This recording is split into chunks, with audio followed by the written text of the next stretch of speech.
Hello, champion. Wonderful party, isn't it? Oh, no. You stay sitting right there, in the seat of honor. That's better. You've fallen asleep, right at the head of the table. As we speak, your companions are hushing each other, tenderly putting a blanket over your shoulders and shoving a jacket under your head. Can't let the drool of the great warrior of light and faith puddle upon the trestles. No, they are all working hard to keep you asleep. Right here, where we can't be interrupted. Why? They're worried about you. That was a near miss today, wasn't it? Yes, you do know what I mean.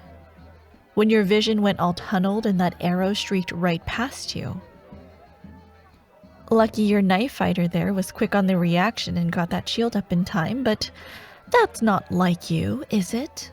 To make a mistake like that. When your people trust you to watch their backs. They're starting to notice that something's wrong with you. That you aren't sleeping.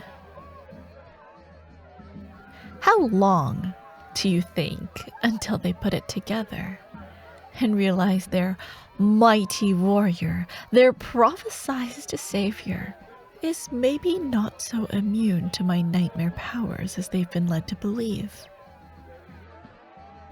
What do you think they'll do to you when they find out their fearless leader is a fraud? Oh. The power of friendship will save you? All that you've seen, and you still put so much faith in them. Do you know what a collection of miscreants the Queen assembled for you? That knife fighter with the reflexes. Do you know who she was before she was recruited to this little escort party? A murderer for hire, plucked from the city jails. Your mage, a thief, who stole his magic from his master and has been running ever since. Your tracker is a drunk, and the commander? Your military attaché and would-be tutor? Whew. He is a real piece of work. Trust me, I'd know. Because? Oh. Well. Look who is asking the clever questions now. Why would you think I'm in the commander's dreams too? An interesting theory. Maybe I am the cause of those strange mood swings he has. Or maybe that's just the guilt. I don't have to actually be in that martinet's head, not when my spies bring me copies of those reports he's always writing. Would you like to know what he really thinks about you? You cheeky little thing. I infiltrate your dreams and you think you can use the opportunity to interrogate me? Oh, I do like you, champion. You're no hero, but you do have such interesting qualities. I have an idea. Let's play a game. A question for a question. An answer for an answer. A truth for a truth. I offer you no guarantee other than my word, the word of lies and nightmares. It's far, far more than I've ever offered any other adversary. Excellent. I give you the first move. Ask your question again, or perhaps rephrase a little more carefully. You wanted to ask about the commander.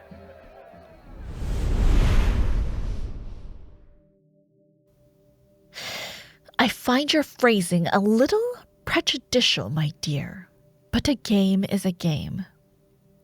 Do I speak poison like this into the Queen's dreams at night? Yes. Now, my turn.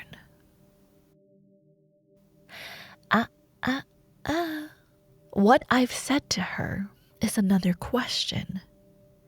If you don't like my answers, champion, phrase your questions more carefully.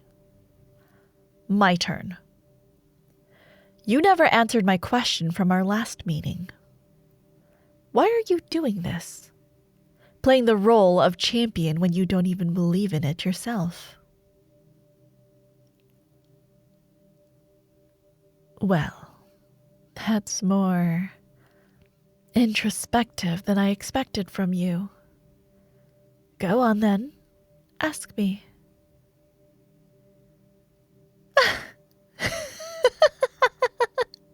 Oh, very funny, very, very funny. Why am I doing this? This being the conquest of your kingdom, I take it. I suppose it's because it simply seemed the most appropriate course of action.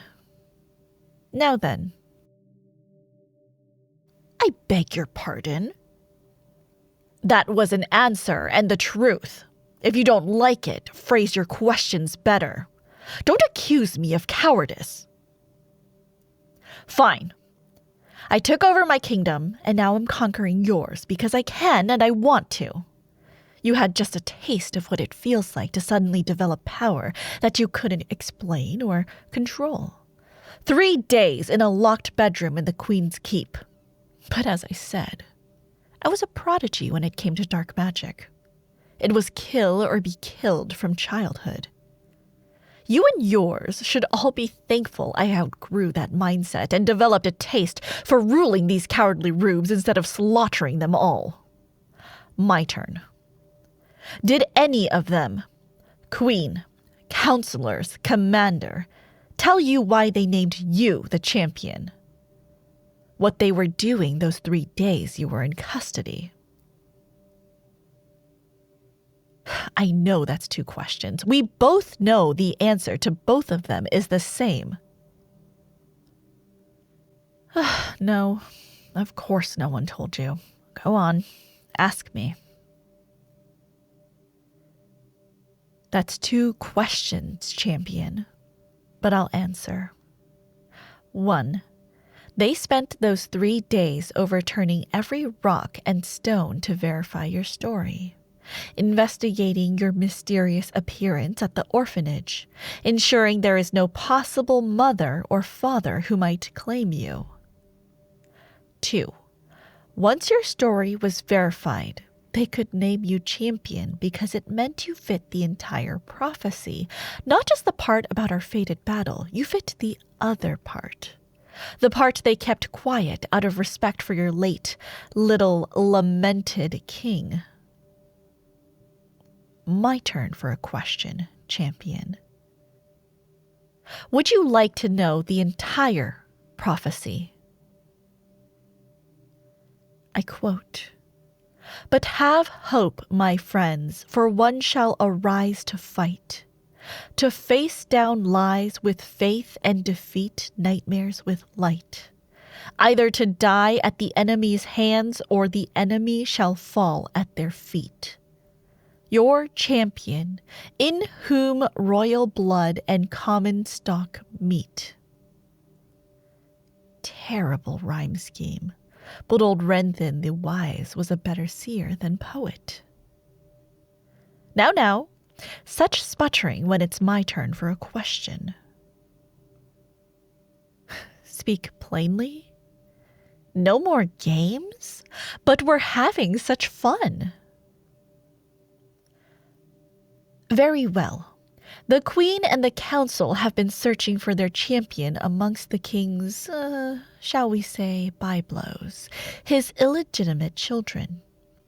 And they've found you. About the right age and look, with a touch of that magical talent your kingdom's royal line is known for.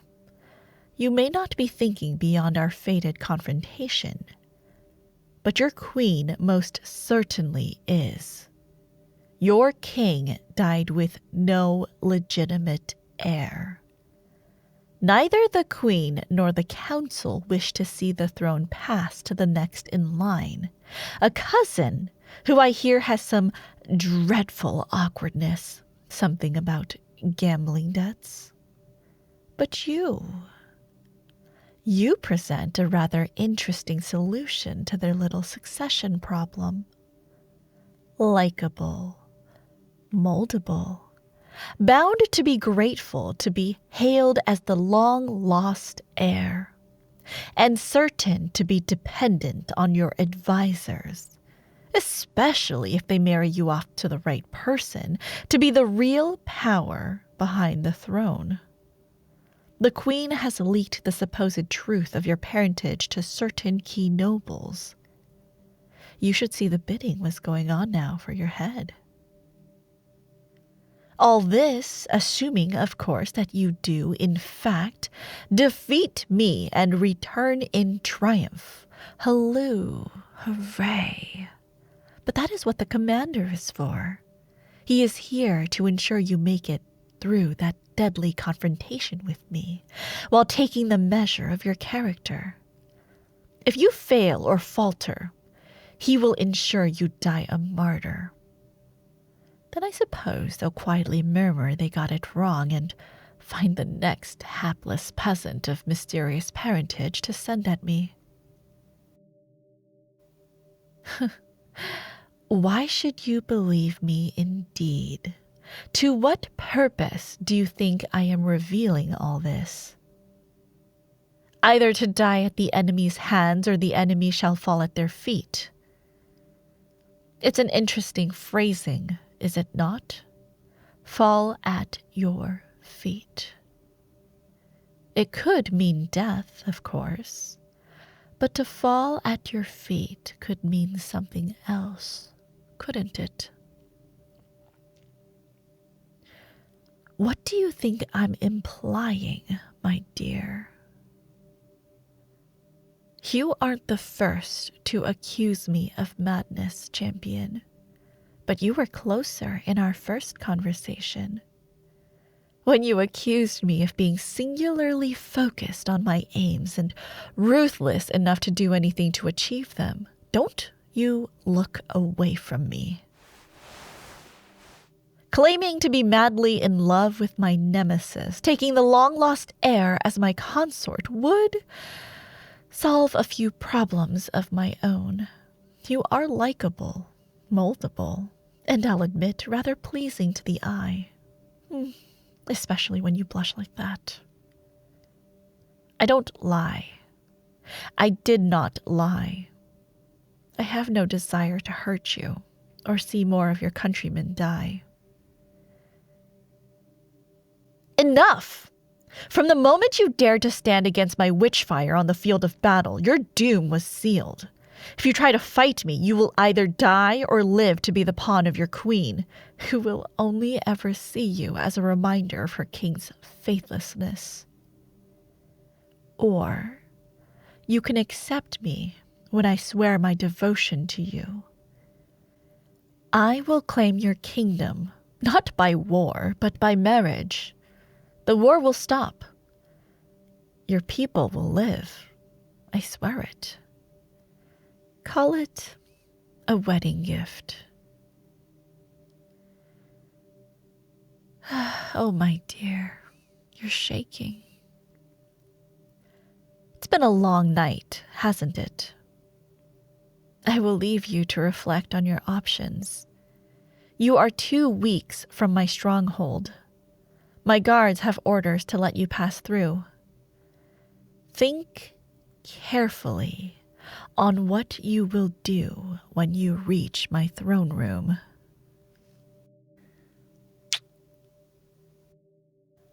do hope we can come to an understanding. I would feel so terribly sad if you had to die. Good night, champion, and pleasant dreams.